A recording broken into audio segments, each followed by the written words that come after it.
Good morning, good morning. সবাই এসে গেছিস তো? ইয়েস স্যার, সবাই এসে গেছে। Good, very good. কিরে পটলা, তোর মনটা খারাপ খারাপ লাগছে স্যার কি আর বলবো, কি যে কষ্ট আমার মনে। কেন পটলা? তোর আবার কি হলো?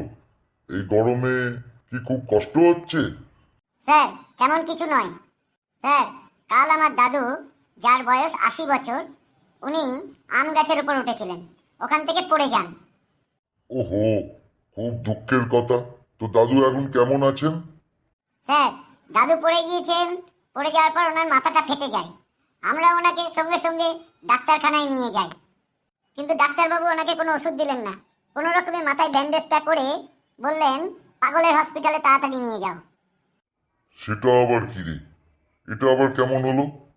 সেটাই তো স্যার, আমরা ডাক্তারবাবুরে জিজ্ঞাসা করলাম, আপনি মাথা ফাটার কোনো ওষুধ না দিয়ে পাগলের হসপিটালে কেন পাঠাচ্ছেন? জানেন ডাক্তারবাবু কি বলল? কি বললো বলতো শুনে? স্যার ডাক্তারবাবু বললেন, তোমার দাদু পাগল হয়ে গেছেন, না হলে এই 80 বছরে এই গরমের মধ্যে কেউ আম গাছে উঠে বসে? আগে পাগলের ট্রিটমেন্ট করাও, তারপর আমার কাছে এসো। এ তো খুব সাংঘাতিক ব্যাপার। যাক পটলা, কোনো চিন্তা করিস না, সব ঠিক হয়ে যাবে। শোন, একটু পরে গবলু স্যার আসবেন তোদের মৌখিক পরীক্ষা নিতে। খুব ভালোভাবে তোরা উত্তরগুলো দিবি। আমি পাশেই থাকবো, যেন ভুল না হয়। অন্তত আমার ক্লাসের মান সম্মানটা বাঁচাস। কি ব্যাপার স্যার, ছাত্ররা সব এসে গেছে তো? ইয়েস ইয়েস স্যার, সবাই এসে গেছে। এই আপনার কথাই আমি বলছিলাম যে স্যার আসছেন। ঠিক আছে ঠিক আছে, তাহলে কি আমি শুরু করতে পারি? হ্যাঁ হ্যাঁ স্যার, শুরু করুন শুরু করুন। প্রথম বেঞ্চের আমার ডান দিকে, এই যে মেয়ে, তোর নাম কি? স্যার আমার নাম দাইয়া, অনেকে দাই দাই বলেও ডাকে। ঠিক আছে ঠিক আছে, তুই বল, আমাদের দেশে হিয়েংসাং কবে এসেছিলেন? এই রে পটলা, এ তো মুশকিলের কোশ্চেন। আমরা তো দেখিনি হেংসাংকে। এই জন্য তো ভেবেছি তোকে বলি যে প্রতিদিন স্কুলে আসতে, তাহলে হয়তো হিংসানের সঙ্গে দেখা হয়ে যেত। তোর দেখা দেখি আমিও অ্যাবসেন্ট হয়েছিলাম। এই যে মাঝের দুজন, অত ফিস ফিস করিস না, চুপচাপ বস, তোদেরও আমি জিজ্ঞাসা করব। হ্যাঁ দহিয়া, বল, কবে এসেছিলেন হিয়েংসাং? স্যার হতে পারে গত গরমের ছুটিতে, কারণ দীর্ঘ 1 মাস আমরা ওই সময় স্কুলে আসিনি। হয়তো ওই সময় এসে ঘুরে চলে গেছেন, আমাদের সঙ্গে দেখা হয়নি। সে কি রে, এটাও জানিস না হিয়েংসাং কে ছিলেন, কবে এসেছিলেন? স্যার আমি বলবো। হ্যাঁ, তোর নাম কি? স্যার আমার নাম হচ্ছে রিকি ধর, অনেকে আড্ডি বলেও ডাকে। তা বল বাবা রিকি, তুই বল। স্যার হিয়েংসাং একজন পরিব্রাজক ছিলেন। দীর্ঘ 15 বছর উনি ভারতে ছিলেন। তখন হর্ষবর্ধন রাজার রাজত্বকাল চলছিল ভারতবর্ষে। ওই সময় উনি এসেছিলেন। Good good, very good. Yes sir, Ricky আমাদের এই ক্লাসের ফার্স্ট বয়, এই ক্লাসের ক্যাপ্টেনও বটে। ঠিক আছে, পাশের জন, তোর নাম কি বেটা? স্যার আমার নাম CSK। সেটার মানে আবার কি হলো? সিএসকে মানে চেন্নাই সুপার কিং? না না স্যার, আমার নাম চটক সূত্র কায়স্থ, সংক্ষেপে সবাই আমাকে CSK বলে ডাকে। ঠিক আছে বাবা সিএসকে, তুই বল, কুতুব মিনারের হাইট কত? মানে কুতুব মিনার কতটা লম্বা? বুঝলি ফেচু, ওই জন্যই বলেছিলাম ফিতেটা নিয়ে চল। গত বছর যখন আমরা কুতুব মিনারে বেড়াতে গিয়েছিলাম। ও, তোরা বড্ড ফিস ফিস করছিস, চুপ করে বস। স্যার একটা ভুল হয়ে গেছে, আর কোনোদিন হবে না। কেন? সেটা আবার কি ভুল হলো? স্যার গত মাসে আমরা কুতুব মিনার ঘুরতে গিয়েছিলাম, কিন্তু ওই সময় মেজারমেন্ট টেপটা নিয়ে যেতে ভুলে গেছি, ওই জন্য আর উচ্চতাটা মাপা হয়নি। স্যার আমি বলবো। বল বাবা বল, আমি জানি তোরা জানিস, অনেকেই জানিস। স্যার কুতুব মিনারের উচ্চতা ওর অর্ধেকের 2 গুণ হবে। থাম থাম, আমি বুঝতে পেরেছি, তোদের দ্বারা কিচ্ছু হবে না। বল বাবা রিকি, বলতো, তুই হয়তো জানিস। স্যার কুতুব মিনারের উচ্চতা প্রায় 37 মিটার হবে। Good good, very good. কি ব্যাপার স্যার, এ তো দেখছি কেউ পড়াশোনাই করে না রিকি ছাড়া।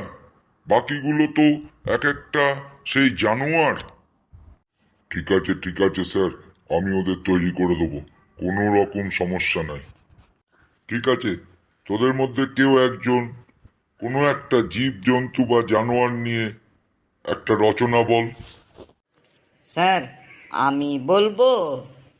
বল বাবা বল, তোর নামটা কি? স্যার আমার ভালো নাম হচ্ছে ফস্কু চন্দ্র পুরকায়স্থ।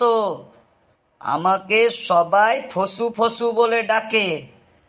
কি সাংঘাতিক নাম রে বাবা। তো বল বাবা, পশু বল। স্যার জীব জন্তু জানোয়ার খুব ভয়ঙ্কর জিনিস, আমাদের চারিপাশে সবাই থাকে। এদের মধ্যে কেউ কেউ মাংস খায়, কেউ কেউ শাকসবজি খায়, কিন্তু হাজার হলেও এরা কেউ চশমা পরে না। সারা জীবন এদের চোখ ভালো থাকে। এরা কোনোদিন স্কুলে আসে না। এলে পরে যখন স্যাররা রেগে যায় তখন জানোয়ার বলে ডাকে। স্যার স্কুলে যখন আসে জানোয়ারগুলো তখন এরা দু পায়ে ভর করে আসে, কাঁধে তাদের একটা করে স্কুলের ব্যাগ থাকে। স্যার কিছু কিছু জীব জন্তু জানোয়ার এদের আমরা চিড়িয়াখানায় দেখতে পাই, আবার সিনেমার পর্দাতেও দেখতে পাই, কিন্তু এদের দেখতে গেলে আবার পয়সা দিয়ে টিকিট কাটতে হয়, বিনে পয়সায় দেখা যায় না। সুতরাং আপনার কাছে অনুরোধ, যেন আমরা জীব জন্তু জানোয়ারকে বিনে পয়সায় দেখতে পারি, তাহলে হয়তো আগামী দিনে আমরা স্কুলে এদের সম্বন্ধে আরো ভালোভাবে বলতে পারবো। এই বলে স্যার আমি আমার বক্তৃতা এখানেই শেষ করছি। স্যার এ তো দেখছি সাংঘাতিক ব্যাপার, এরা কিছুই জানে না। এদেরকে আমি রচনা বলতে বললাম, এ তো দেখছি বক্তৃতা দেওয়া শুরু করলো। স্যার আমাগো কোনো দোষ নাই। কালকে স্যার কই আছেন জীব জন্তু জানোয়ার নিয়ে ভালোভাবে বেসে বলতে হবে। তোরা সবাই ঠিকঠাক করে পড়ে আসবি। আরে পটলা, কথাটা সেটা নয়। আমি বলেছিলাম জীব জন্তু জানোয়ার, মানে যে কোনো একটা উদাহরণ দিয়ে তাদের নাম দিয়ে রচনা বলতে। স্যার আমি বলবো। বল বাবা বল, আর তো বেশি সময় নেই, তোদের ক্লাসটাও শেষ হতে চললো। স্যার রামু একটা জানোয়ার। রামু আমাগো বাড়িতে থাকে। রামুর যখন খিদে পায় কুই কুই করে, আর যখন বাড়িতে কেউ আসে হু হু হু করে, মানে ওটা ইংরাজিতে বলতে গেলে হু হু মানে তুমি কে।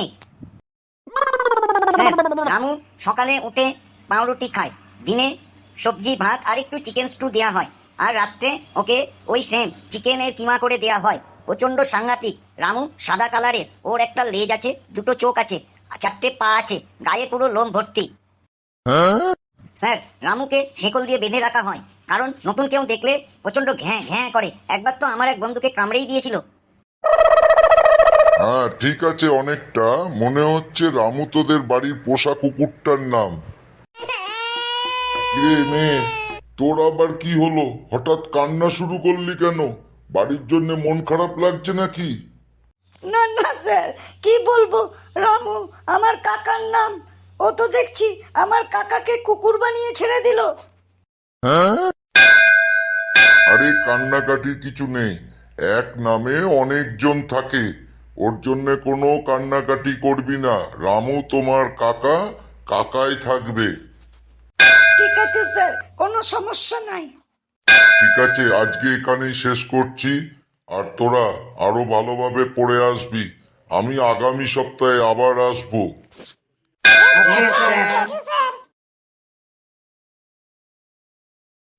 ঠিক আছে, তোরা এবার আস্তে আস্তে হোস্টেলের দিকে যা, সাবধানে থাকিস, আবার কালকে দেখা হবে।